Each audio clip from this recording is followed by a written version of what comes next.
3 sets of pull-ups to failure. Let's go.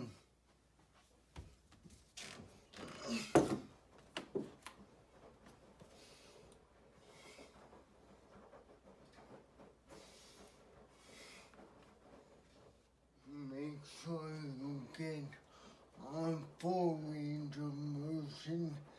Get those arms stretched out and get your chin above the bar. You can vary the weight to fit the reps you want with all these dumbbell exercises. Next, we're doing some dumbbell rows, which have been shown to activate a large part of the back. So let's get into it. Get a bench or other stable surface. Put one leg up on there.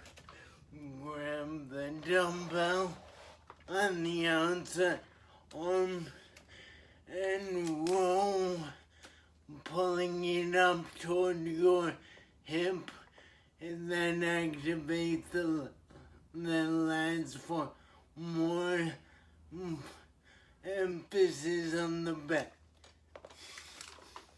Then we're going to do some side lateral raises.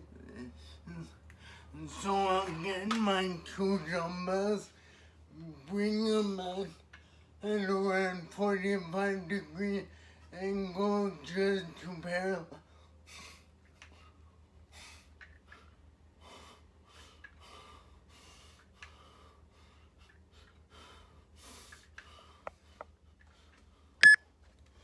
We'll end the workout. Exercise. Some bonuses of jogging in place.